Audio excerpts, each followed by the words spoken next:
Welcome to The Lock Shop with Nielson and Hustler.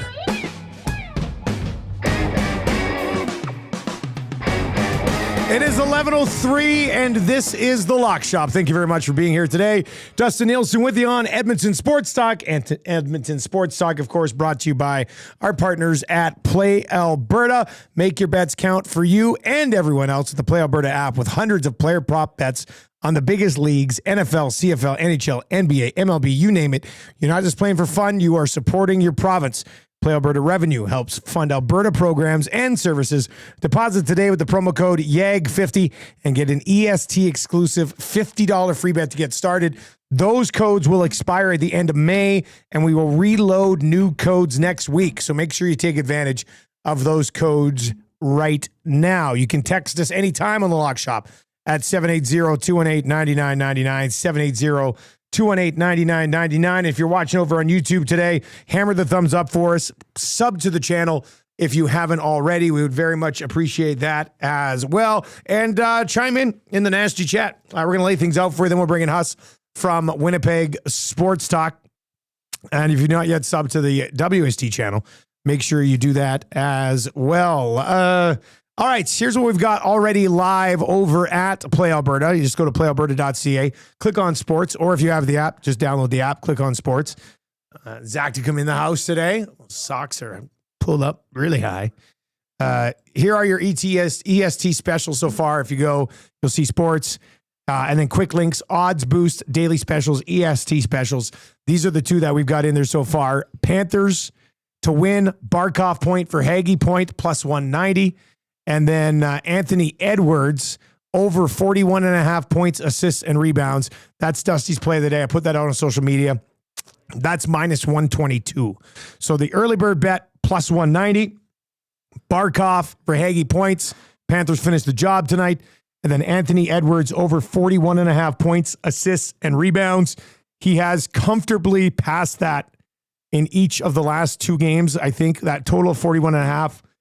I think the last two games, I mean, he dropped 30 in both of them, but I think he was around 45 and 47 points, assists, and rebounds over the last two games. Obviously, a huge game tonight. So even if they don't win, I'm expecting another big one from the Ant-Man. So over 41.5 points, assists, and rebounds, minus 122. Those two plays are up on our specials bet page. Still to come, we'll have the DJ and Dan. They'll throw up the grandest of parlays. We'll have something from the Lock Shop today that we'll put together. And then obviously Jay's play of the day, which is ready to go here. Jay's actually going to hop on Carolina tonight on the other side of this game, and we'll get to that game in a second. Jay's play of the day. Just going to send this over to the boys. Hurricanes, money line. Crazy bastard.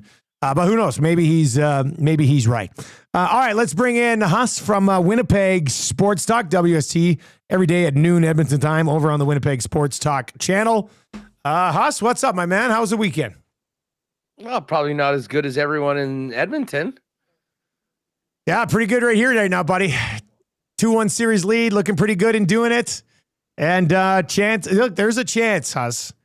Outside chance here, maybe not even outside chance. But Friday morning show could be like our regular Friday fun zone with another gentleman's sweep show, locked and loaded. So a Friday gentleman's sweep show would be an all-timer for us. Describing the gentleman's sweep as just any 5-game win? Well, okay, so technically, I always thought the gentleman's sweep was you give them the first one, then you win the next 4, which is what this would be. So this would be a true gentleman's sweep. This would be, yeah. This would be the true gentleman's sweep.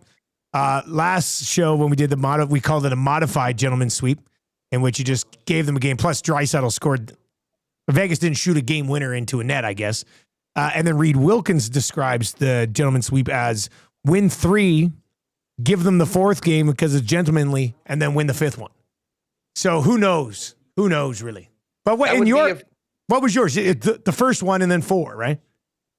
Yeah, and I mean, listen, I hate to say this, but the only reason I know this is because that's exactly what happened to the Jets in the previous 2 trips to the playoffs.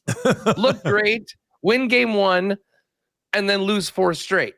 So I was sort of thinking it was that, but yes, I do. So the Panthers, if they lost today, and then 1 in 5 would be a Reed Wilkins gentleman. That would be a Reed Wilkins gentleman sweep. Yeah. And then we went with the modified gentleman sweep, but this would be a true gentleman sweep if they can finish it off by Friday. And Huss, I mean, do you think they will? You think they take the next two? I mean, listen, Dallas is really good. And listen, that was not a 6-1 game yesterday. No. Like, funny enough, your boy Stuart Skinner, Stewie Skins, is he back in the good books of some of the Oiler fans yet? I think he's won over. I think he's won over quite a few people. We still had a few individuals like not happy after his third shutout in 4 games. They're like, it was a pretty sketchy shutout. But there's no such things as sketchy shutouts. Like a shutout's a shutout.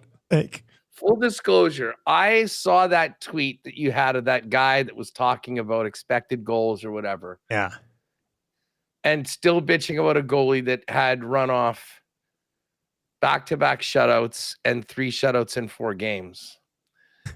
I did actually go back yesterday night. I got back from golfing. I was just on Twitter. I'm like, let me just go back in Dusty's timeline. Let me click on that. Let's see if that guy has anything to say today. Because Stuart Skinner, I know it was a 6-1 game. Anyone that watched that, he was the first star last night. Period. And he should have been. Yeah. But this goes back to the old thing with social media with people that are fans or quote unquote fans. We have them here in Winnipeg, all that. You know, they'll be just crapping on one particular player, and that's their MO. Like, this guy sucks. This guy's not getting it done. And they sort of make that their online identity more than being a supporter of the team. So then when this guy, whoever the guy in question that's been taking the bullets, turns it around and plays really well and their team starts winning, they get put in a tough situation.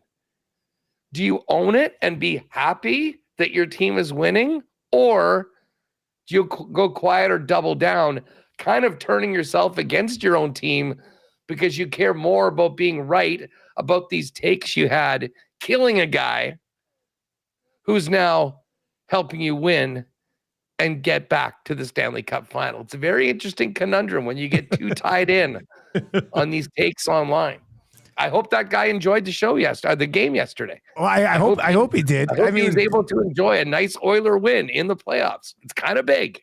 What's wild here is that last year and this year, Stuart Skinner has outplayed Ottinger. All of last year, he had the .922 save percentage against Dallas. And then, you know, he's been outstanding so far in this one. We were asked this morning on our show, who do you think Stars fans are saying has been their biggest disappointment so far in this series? And YouTube Trev, much like you, Huss, dabbles in the other markets post-game shows and social media after losses. And he said it's clear cut that maybe not unanimously, but the majority of people are blaming Jake Ottinger so far in this series. As a guy who just watched the Stars play in a series, Huss, what have you thought of them against Edmonton so far? Listen, I think they've been off a little bit, but I think a lot of it is credit to what the Oilers are doing. Yeah. Like the way the Oilers are making the Stars pay on the rush and in transition, I think is making them a little, I don't want to say a little gun shy, because I mean, listen, they were really good in that second period last night. They were. I mean, the second period, you know, if your goaltender, the much maligned Stewie Skins, if he doesn't play the way that he did in that second period, if he just has an average period, he's probably letting a couple in. Who was they have 22 shots, I think? 20. Yeah, they were all over him. In fact, I thought it was more impressive than the third period of game one because they did all that damage early on the power play. Now, like this was their best 5-on-5 period of the series. Not even close. No, for sure. Now, listen, their special teams hasn't been as deadly as it has been in the Winnipeg series, and that I guess is part of it. But I mean, honestly, at 5-on-5, the Oilers just have I mean, listen, you look at their top end talent, although they're bringing everybody up with them right now, it seems. But Dallas, I got to give credit to Edmonton's defense too. And again, like obviously we're not going to use that second period yesterday as the standard of it. But I mean, Mikko Rantanen's gone cold. He hasn't scored in this series. Now, Rupi Hintz wasn't in the lineup yesterday. Yeah. That's a big blow. I mean, you lose your number one center. That's going to take it. But I mean, overall, I think the Oilers are just showing that their finishing has been better. I think they've been a little bit more, shall we say, committed to their structure. And, since game one, they have done a better job of, not needlessly giving away opportunities for Dallas to beat you on the power play. And when they have had Dallas has had those chances, they've done a good job at shutting it down. Like what was the power plays yesterday in that game? Let me just double check here. I have it up right in front of me. Yeah. Okay. Yeah. It was 1 for 3 for the Oilers. I wasn't. Yeah. 0 for 2 for Dallas. So listen, first of all, you're only taking 2 penalties and you kill them both. You can live with that. It's when you take them over and over again, you give them a bit of momentum that can really be tough. But hey, I think Dallas needs more from some of their guys lower down the lineup. And I mean, for Edmonton right now, they're just feeling it. And this is a very, very scary team once they're in a good place. I mean, if they're taken care of, if they're not completely off their defensive structure, which has happened, I mean, it's so wild talking about this team right now and thinking about the way the playoffs started. Yeah. With those first 2 games against the Kings where they didn't look like they could beat or stop anybody. And now you're going up against, one of the truly elite teams in the league. And you're getting a shutout and then 1 goal in back-to-back games. I mean, it's pretty darn impressive. But at some point they're going to have games that are completely dominated by Draisaitl and McDavid. And I mean, even though Connor's been a big, big impact player. I mean, he had the 2 goals yesterday. But I'm not sure we've seen that quote unquote. Then it speaks to how high the bar is. But we still haven't had the McDavid game, I wouldn't say, in the playoffs, have we? Yeah, not that like 4 or 5 pointer that he's capable of, Yeah, that's what I'm saying. Yeah. But, I mean, it looks like it's a crash course for a rematch of last year. And, I mean, I think if you're a hockey fan with no skin in the game, I mean, who doesn't want to see that? Yeah, I mean, it would be a great series again. Florida's better than they were. I think the Oilers are better than they were. Yeah, be a hell of a series. And the Panthers might not be better than they were too, though. With injuries, though, eh? I mean, from last year? Yeah, I think they're better than they were last year. Yeah. Yeah. That's what I just said. And then we'll see what happens with Reinhart and Mikkola come Cup final, but they'll have some time to heal up. I do want to get to this one in the chat, Huss, from Big Uke. It says, after someone made the golf joke about Wyatt Johnston's plus minus, I went and looked at the results of PJ events this year, and the results are as follows. Wyatt Johnston would have won 13 tour victories this year, 1 tie, and 9 outright losses with his minus 17. He's now up to 17. He's minus 17. He's on like the equivalency of like a minus 90 season in a 82 game regular season scale. And Duchesne's minus 13. Like those guys have just been getting absolutely torched. Okay, this is a very interesting question. I don't know if the records are readily available. But like, what's the worst plus minus in playoff history? Minus 16, Paul Reinhart. I saw that pop up somewhere online over the last 2 days. So we have Wyatt Johnston is in a history-making position right now. Yeah. Well, and I said this morning, I said, Wyatt Johnston is a really good young player still. Yeah. But depending on what else he accomplishes in his career, in this market, for sure, he'll be remembered as the dude who was minus 17 in the playoffs one year, which is not, I feel bad for him almost. Jacket. Yeah. God. We're getting the green jacket ready. Huge thanks to Uke, though, for going through and seeing how many PGA events Wyatt Johnston would have won this year with his minus 17. So that's funny. Speaking of the PGA events, so funny. Scotty Scheffler, even with his D game, hits that top 5. And what did he throw out? A 64 on Saturday, right? Yeah, he went 64 on Saturday, 69 on in the fourth round. And Ben Griffin, who I had been on earlier this year, was not on him in the Colonial, unfortunately. He gets the win. Tommy Fleetwood had a nice weekend. He ended up T4 with Scheffler. And let's see, did Spieth end up in the top 20?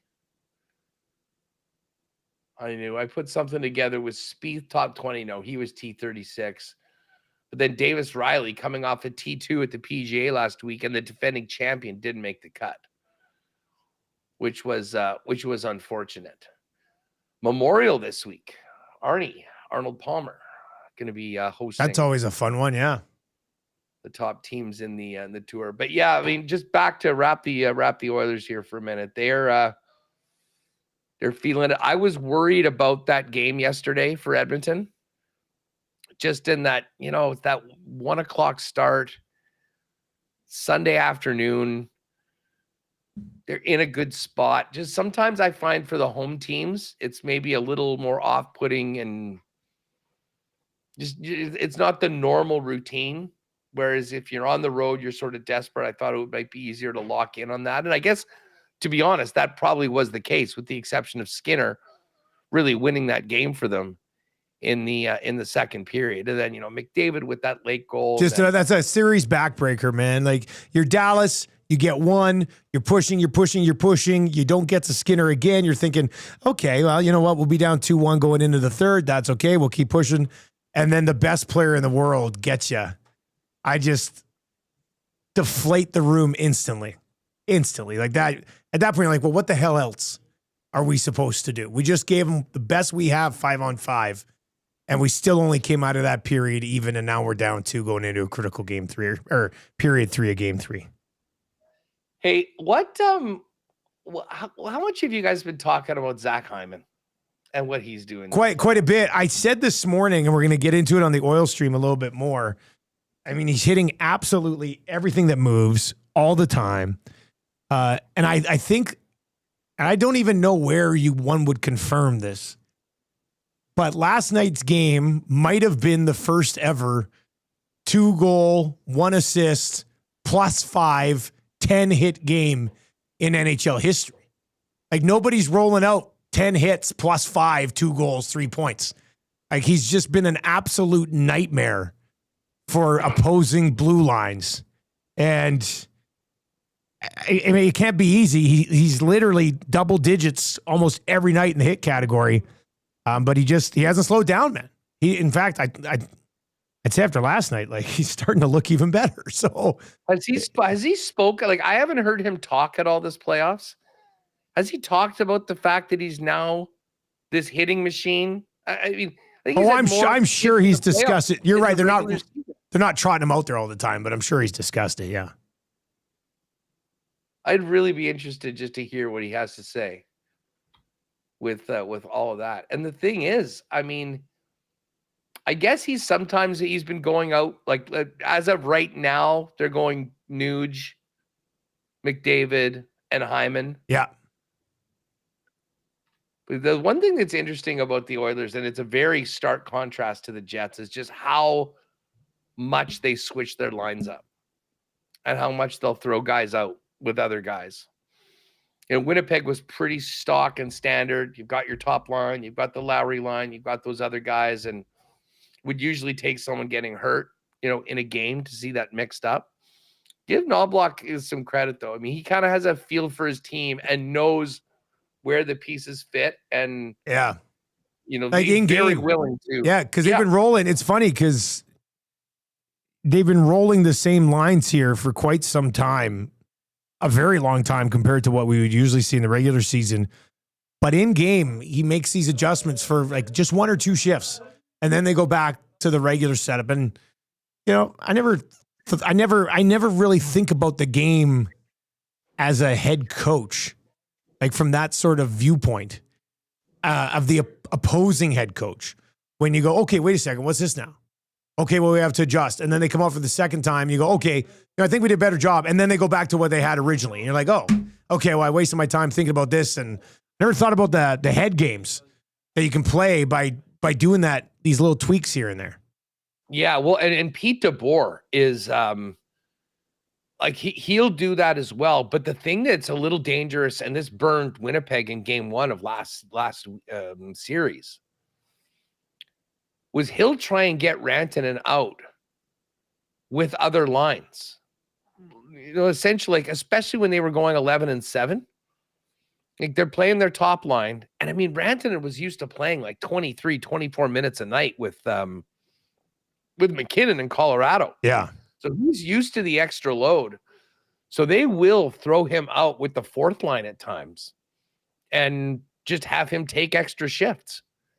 I mean, and it makes sense. I mean, you want to get your top players out there for more opportunities, and then maybe, especially on the road, getting away from the particular matchups that they've been leaning. I mean, that's one thing I wasn't really paying too close attention to. Where is Knobloch? I mean, if they're throwing out the Rantanen line, who's getting the job of going up against them from an Oilers? Man, I didn't run all of the numbers last night. I bet you somebody might actually have them, but I didn't run all the numbers on, how specifically they're trying to attack Rantanen with home ice in the game yesterday. If somebody has those, fire those over to me. Fire them in via text at 780-218-9999, 780-218-9999. The other number that Big Uke says Hyman had 59 hits in the regular season, and he has 109 in the playoffs so far. So he's now almost doubled it. He's almost double what he did in the regular season. That's just a guy deciding that his job is going to be to wear down the opposition's defense. Not by himself, because a bunch of other guys are hitting 4, 5, 6 times a game too. But my God, that is absolutely ridiculous. Jeez. It's like everyone watched that Winnipeg St. Louis series in round 1 and said, okay, well, I guess this is the way it's going to go, huh? And just cranked up the physicality. I love Hyman, though. He's one of the easiest guys to cheer for in the league. And I know, hey, listen, he scores 50 and everyone's like, oh, well, he's playing with McDavid. Like, no matter what that guy does, it seems people are always wanting to give a yeah, but. There's no yeah, but to what he's doing right now for the Oilers.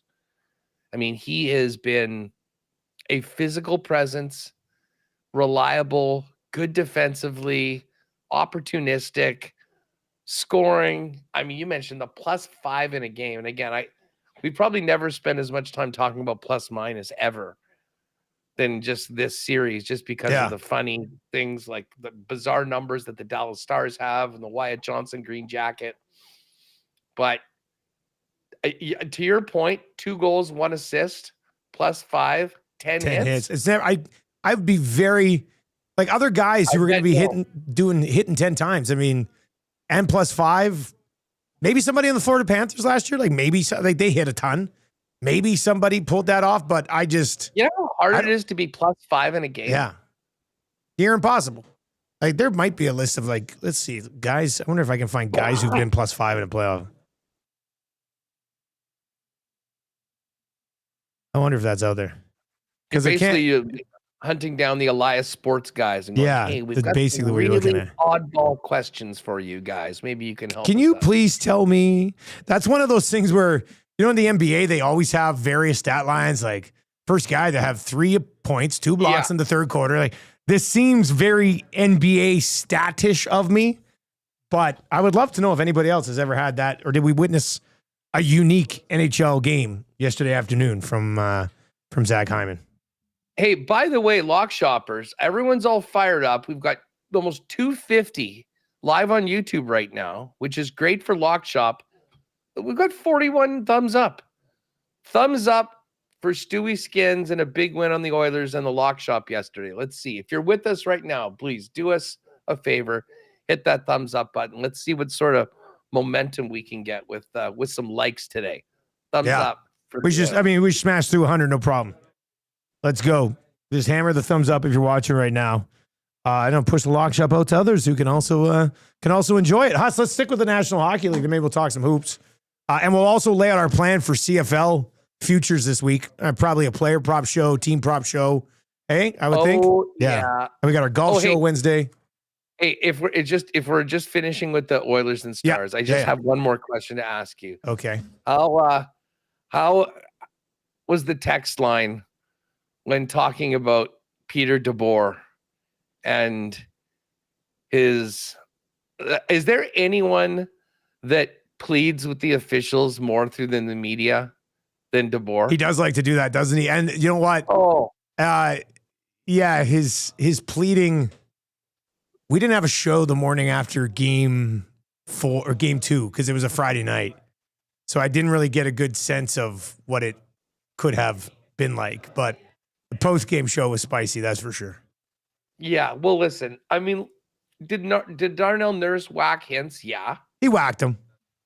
That happens all the time. Definitely a penalty. Yeah.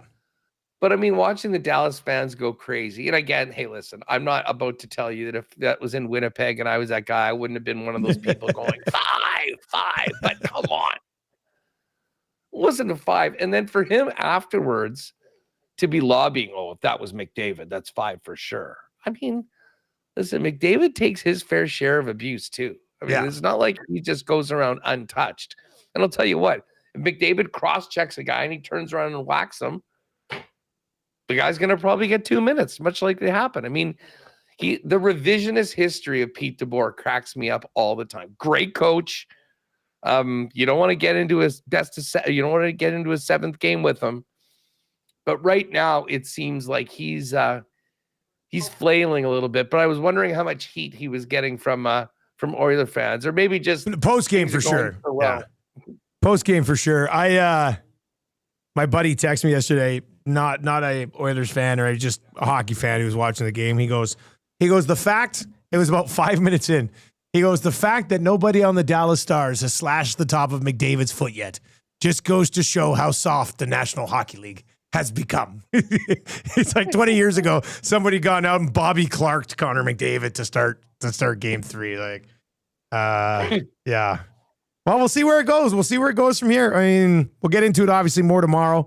It'll be game day. Hopefully many of you got on the Oilers plus 165 with the boost to win the series after that game 1 loss, because our partners over at Play Alberta might be getting a little nervous if we smoke that one as heavily as I suggested that we do. Carolina tonight, Huss, any hope? Or is Florida get up early here and then that's all she wrote for the Carolina Hurricanes and they're on to a 16th consecutive conference finals loss? I mean, what would possibly make you think that tonight was going to be the night for Carolina? Nothing. Absolutely nothing. They are getting... very rarely can you use this word so appropriately when you're talking about hockey, but they are getting emasculated by the Florida Panthers. They're getting their asses kicked on the ice. They're getting their asses kicked in the scrums. They're basically getting bullied right now for 60 minutes a game, and they've got absolutely no answer. Honestly, I felt sorry for Carolina. I love Rindamore. I think they've got a lot of great players on that team, but it's just like they're not prepared to move up the weight class, going from the Metropolitan Division to playing the Atlantic champs. And the Florida Panthers, man. And I'll be honest, this is why it's important for Edmonton to get this home win and to give themselves an opportunity to get this done in 5. Because The Panthers, if they sweep, which they likely will, you're going to have a team that's going to be able to get those other guys back healthy and rested. I don't know exactly what the status of those two guys are, but they're already playing in a much better position now that they've got Brad Marchand and Seth Jones, who's playing the best hockey of his career. So the one thing you don't want to do is be that team that goes the full 7 games in the third round and then go in and play a rested Florida team. And the funny thing is both Edmonton and Florida, went the distance last year. They know how hard of a road it is. So there's a big carrot to finishing this series off early. So I picked Edmonton in 6, but I think Edmonton's got to be thinking win game 4. And hey, if you can avoid that home game in game 6, do it. Get this done as soon as possible because they're going to need it in that final. We do have a Panthers play up right now over on the EST Specials page. Panthers to win. Barkov point, Verhaeghe point. It's plus 190. It was the early bird bet from earlier in the day. Haas, what would be your favorite play from this Panthers game tonight? Player, prop, whatever. Maybe we can mix it in with something from that OKC Timberwolves game later on. Well, let me pull this up here. I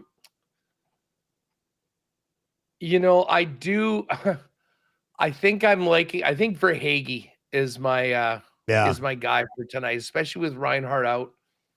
Now, I know Barkov's playing. What do they have? Barkov with Boqvist and Rodriguez. Barkov does his damage in so many different ways. Yeah, it doesn't matter who he's with. He'll just go up against Aho, whatever their top line. They've got the last change. So I think that puts that second line into better position to do damage. So I'm thinking a Verhaeghe goal is probably my favorite player, favorite pick for tonight. Verhaeghe's something like the top 9 forwards in Florida are all averaging 0.73 points per game in the playoffs. They're just the entire group. Just every night you get the same thing. Let me just see how this power play is shaping up here. First power play unit. They actually don't have Verhaeghe. They have Verhaeghe on the point spot in the second power play with Marchand and Bennett and Lindell. Yeah, exactly. Yeah. And my guy Nate Schmidt. Great to see him bounce back from being bought out with back-to-back trips to the Cup final and at least one ring. What about this from this game, Huss? What if we just went Panthers on the puck line at plus 130? They've just been puck lining everybody for a long time now in victories. If Florida gets up, do you see Carolina putting up much of a fight if Florida gets up by a couple goals early? At that point, it's on. Like that's going to be a 4-0, 5-1 blowout again. Like every single game in this series. That's what I mean. And we might just be glossing over the plus 130 puck line play. I'm fully in on the puck line. Yeah. Sorry, I thought you were mentioning some sort of a player. No, just like the best bet from the game tonight. Yeah. Listen, if you I don't want to. I mean, if you're looking at kind of minus 170, minus 175 or something like that on the money line. Yeah. I mean, you can get a nice plus number on Panthers to win by 2. For sure. If it's close, they'll be pulling the goalie. I mean, the only way that doesn't hit, I think, is if that game is tied or they lose. Yeah. Because let's face it, I mean, any lead, they're going to do everything they can to tie it up, which is going to mean pull their goalie. But I mean, again, to me, this is just sort of, and I feel bad saying this because I think Carolina's a really good team. They've had a good season. They do a lot of things well. They're just not built for the Panthers right now. And you can see that in the whistles. Even when they're losing the games, they're just getting pushed around afterwards. I mean, it's I'd love to be a fly on the wall and get the true serum out of Rob Brind'Amour as far as what he is, what he really thinks about like what they have to do to be able to go at it with the Panthers. So yeah, this isn't even a thought process that I would think maybe happens, but Carolina has had good teams. They've had good teams. They can't win. They've changed players. They can't win. I think Brind'Amour's probably a legacy guy and they could be there for 30 years. Yeah. But if you get swept again, Huss, I mean, what do you do? Like, what do you do if you're Carolina? If you get swept again tonight, I get, maybe it's Freddie Anderson's gone and you try another average to slightly above average goalie. You tried to bring in Rantanen. He didn't want to stay. He left. You've got the Ahos. You've got the Svechnikovs. These are really good players, and they're great in the regular season, but they can't find success come playoff time. Like at some point, or how often would this have to happen for them to say, man, maybe we need a different voice? Well, I mean, I put it this way. I think before they even go down that road, they tweak this roster. I mean, because they're sort of built a particular way, or the way that they play. Oh, they're fast. They're good forecheckers, but they don't have a lot of meat on it. Like, we'll put it this way. Maybe they'll go and try and give that Rantanen money to Sam Bennett. We need odds something on like that. Yeah. money what Sam Bennett's next contract is going to be. Well, Because I don't think Florida's going to be able to pay what everyone else is going to be able to pay. Was it this show when were we talking? Maybe it was a different show. Were we talking like 8 last week? Because now people are throwing around 10. And you think it'll be you think it'll be over 10? Oh man, I like Sam Bennett, but unless he just takes, unless he just says, "Hey, I want to stay in Florida," and I'll sign like Reinhart did for way less than what I could get on the open market. Man, I like Sam Bennett, but his career high is 51 points. That guy can't get $10 million. Did you watch the Stanley Cup playoffs? Because no one cares. Nobody cares about 50 points, 60 points in the regular season. I can show you a lot of guys. Mitch Marner at 100 points. Non-factor when he's going up against that guy. Yeah.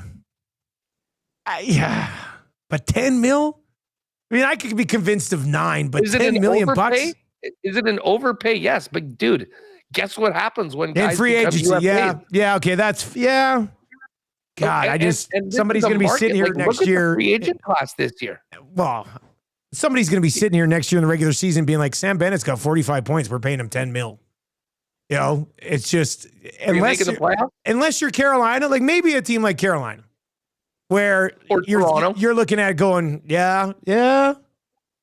Oh, Toronto. I bet Toronto would do that in a heartbeat. Toronto will give him 8 figures. If they could get him from Florida to Toronto and have him on their side in that series against Florida next year, they might give him as 10 opposed to being on them. Oh, I have.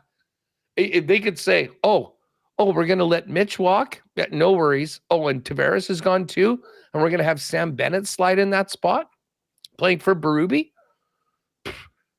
They would do that for sure. So yes, I will predict right now. So if we set the over under at 10, you're saying it's not a push, it's over the 10. Yeah, or let's say if the over under is 99999. Yeah.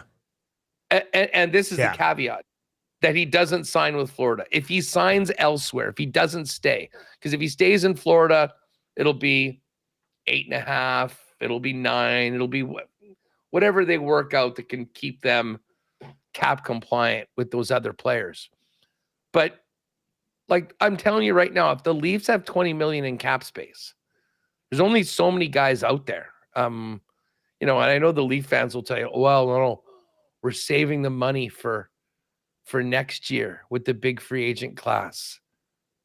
Connor McDavid. Leaf people still bring that up. God, and media people involved, like, do you think, are they going to immediately, like, is McDavid going to be signing the extension in July of this year? I don't know. I mean, McDavid can sign it whenever he wants. Like, I think somebody will correct me. When did the Draisaitl deal get announced? Was it August? For some reason, I thought it was a little bit later, but I don't follow Toronto hockey talk too much. Are they legitimate? Do they legitimately think that's an option still? I mean, they legitimately think that's an option until he's signed with Edmonton. Until it's not an option, it's an option. But I guess the point is that there's a big, like, regardless, I mean, McDavid's a pipe dream for anybody, but next year, the free agent class, or at least people that are scheduled to be free agents, is insane. And you'll have 2 straight years of the cap going up, which means that for Marner, for Sam Bennett, for the few guys that are high quality UFAs this year and the amount of needs, there's going to be money for those guys. Now, Mitch, obviously, his, are you looking for a guy that's great in the regular season and sort of disappears in the playoffs? Like, who would you rather have, Mitch Marner or Sam Bennett right now in the playoffs? No, I would rather have Sam Bennett undoubtedly come playoff time. And everyone tells you, oh, what really matters is the playoffs. So that's why he's going to get it. And it'll be one of those things. And who knows, maybe that actually changes the way more and more contracts are done. Like, there are intangibles and playoff performance and toughness and some of those things that we see makes a difference, makes a big time difference in the playoffs. It is not really the way we gauge or measure. I don't think that's ever been brought up in an arbitration hearing before. But let's face it, that's the way, that's what NHL GMs are fighting for right now. That is what they want. And you look at the Panthers team, they have so many players like that play with an edge. Like, even their Finns, like Luosterainen almost killed Blake on the weekend. Like, I'm not saying that's a good thing, but I mean, to have your Euros that have that sort of streak in them, everyone in this league wants that. Well, you need speed, you need skill. Well, you know what? You also need to be able to take a punch and give one right now. Not necessarily like fighting, but just that battling. And to me, Bennett is the guy right now for the Panthers. So I don't know. He's going to get paid. He's going to get paid very well. The big question is whether he's going to stick around for less money or jump at a fat check from a team like the Leafs to get him into the mix. Hell, Jets, we'll take him. Draisaitl signed on September 3rd. So he went through kind of the summer and then got her done September 3rd. And people are saying 97 will sign his extension on the stage after the parade this June. So there's that positive mindset around the city right now. If there's no parade, does that affect the likelihood of that pen coming to paper? I will say this. If McDavid were to sign, there would probably be a parade shortly after. Get it done and then parade it. Yeah. I got to celebrate. You got to celebrate the good times. All right, Huss. Okay, so we like the Panthers on the puck line. Yeah, -1.5. And then over to this Timberwolves. So the Timberwolves crushed the Thunder. Anthony Edwards, huge game 3. We know the Thunder are a very good team. They're still a favorite on the road here going into game 4.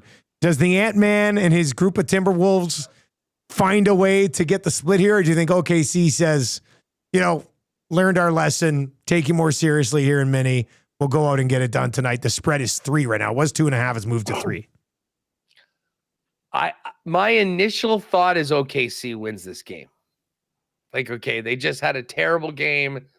Everything the T-Wolves shot went in. And they just sort of called the dogs off and said, okay, whatever. We're still in a good spot. We take one.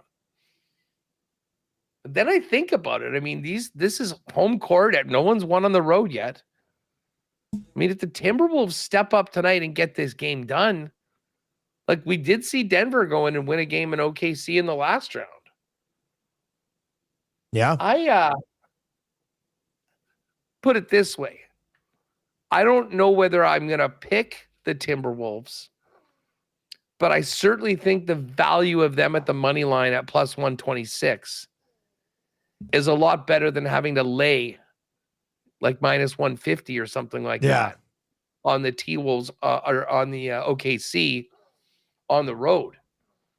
I don't know, like how much can we take out of a game that was basically 70-35 in the second quarter. Not Like, much. it was over before it started. Yeah. Like the second half was, you can't take anything away from it. But you can take away is that Anthony Edwards was in his zone. I mean, there's a great image of him with a triple team and he's shooting over all three guys. Like he could not be stopped in the first quarter of that basketball game. And I wonder if he looks at that and goes, oh man, when I really can take over a game, these guys can't stop me. So he goes and does the same type of thing tonight. His player props set at 28.5 points. He's had 30 in each of the last two games. One was a loss, one was a win. For parlay purposes, would you rather just side with the Ant-Man on a lesser number going over 28.5 or just go, if he's going to have that game, the Timberwolves are going to win, so we might as well get him a money line? The T-Wolves. Wow, I'm now changing myself and I do have OKC in 5. So that's another reason why I'm sort of in. So we could just go Anthony Edwards on the points with the Panthers puck line. Or if you think, I probably feel a little bit better about the Anthony Edwards points. He had 30-some in the loss in game 2. And if they're down, they're going to push them hard unless it's a reverse blowout, this time around. But what are you thinking? Like, over 27.5 or just straight get 30 for Ant? I mean, could do that. I'm looking at 28.5 right now. And I'd take the over 28.5 at minus 104. What's that? Yeah. Okay. Yeah. So we just throw that in there. Then I guess so decent Panthers number. Panthers puck line and Anthony Edwards over 28.5 points plus 351 before a boost. So that's going to be a pretty good number. Really good number, actually. So I like that. Big Uke's over in the chat. Big Uke, make sure you send us the grandest of parlays when you guys have that ready. I'll get that in there as well. Hussey, excited for CFL season? Yeah. We got first game back at the stadium on the weekend. It's great. A victory for the Bombers, was it not? Yeah, it was a field goal off. But I hung out with Sergio Castillo for a bit on Thursday night at the Taste of the Bombers event. And I said, all right, well, you got to get out there. There's no competition, so you got to do it all right now. They got a couple punters. They bring some other guys in. They didn't bring any other kickers. So he goes, yeah, well, I'll go out. I'll get it done. Bang, 5. So that was good. Zach played pretty well. Nicely done. We saw a few of the guys in the lineup early, which is very different from the last couple of years when the Bombers didn't even have their guys suit up for the preseason. And then, of course, last year started 0-4. So they're certainly starting a little bit. Actually, John Hodge is going to come on with us from 3 Down coming up next on the show, first up today, with some of his observations from the game. But yeah, first CFL 110 tomorrow. We're fired up, ready to go, Dusty. I mean, let me ask you this. You're around Edmonton. It's been a dark, dark era for Edmonton football. They got the new owner.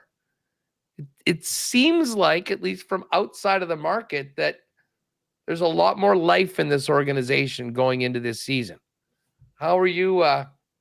What are you hearing? I know this is tough for them right now because the Oilers are dominating literally every sports conversation. But are you optimistic that this there's positive momentum moving forward for Edmonton? Pretty positive vibes.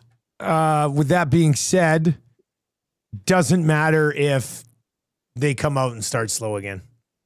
Like, you just can't come out 0-3, 0-4, 0-5 and then try to sell people on but there's a Hervey's back and Trey Ford's the guy. Like, you need to deliver results. So any sort of good graces that they've managed to build up with the fan base in the offseason, I really think they have. I truly mean that. If they start 0-3, it's out the window. Like, you need to have a better start. So that is something that we will discuss.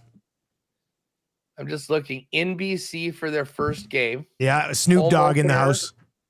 Home opener against the Montreal Alouettes. And then in Winnipeg to take on the Bombers before coming back to host Ottawa. I mean, if you could go 2-2 in those first 4 games, get Ford a couple wins, preferably, win those home games at least. Yeah. Against the East. There's no easy games in the CFL this year, I don't think. Even VA and Calgary. I think could be better. Yeah, that's it could be a really wild season in the Canadian Football League. Which is going to be fun when we get into some CFL futures, because you can make the argument for a handful of guys for MVP preseason. Yeah. For Grey Cup. I mean, the win totals are really tough this year. So, I don't know, but yes, we can do a bit of a schedule. We should do maybe win totals one day, some of the individual awards that there's odds for. We should get to that. Obviously, Grey Cup futures. Who's going to be here in Winnipeg to play in the big game in November? When's your first game? Friday Night Football, Week 1, Montreal. So Toronto and Montreal, which should be a pretty good time. So I'm looking forward to it. But yeah, we'll get to some more CFL futures as we work our way through this week as well. Huss, what's coming up on WST, buddy? Oh, we're going to talk some CFL. John Hodge is jumping on, latest in the Stanley Cup playoffs and the Jets offseason with Mike McIntyre. And this week, we have declared it Desiree Scott Week on Winnipeg Sports Talk. Saturday at Princess Auto Stadium, Canada's women's national team will be taking on Haiti in the Des Scott retirement match, her final game with Canada's women's national team. So we're going to have a bunch of special guests on the program. Today, Canadian Soccer Hall of Famer, and now the founder of the Northern Super League, Diana Matheson's on today. So we'll get a few nice stories about Des and see how the new league's going as well. And everything else that we normally do on the program. We'll hit the lines. We'll see what's going on tonight. But I'm locked in with you. Panthers, puck line. Get the brooms out. This series is over. And then it's going to be on the Oilers to take care of business in Game 4 and give themselves a chance to end this one in 5. So they have some nice rest before the Cup. We could have a long break before the Stanley Cup. Well, I was going to say, what the earliest start is? No, I don't. We're going to discuss that actually coming up on the oil stream. So we'll see what is the earliest they could get going on the final. All right, that's going to do it for Huss and Lock Shop today. Huss, slide on over to Winnipeg Sports Talk. His show starting up right away. Hernan, throw me back on a 1. I'm just going to recap a couple of things. Huss, you have a good show, man, and we'll catch up. We'll catch up tomorrow. There you go. That's us. Winnipeg Sports Talk starting up here in about 4 minutes. We've got the oil stream locked and loaded right around the corner as well. One more time, over at Play Alberta, use the code 100sports when you deposit $20. You get a $100 free bet. Here's what we've got. This is what we have up so far, and I just sent the boys our Panthers puck line, Anthony Edwards parlay.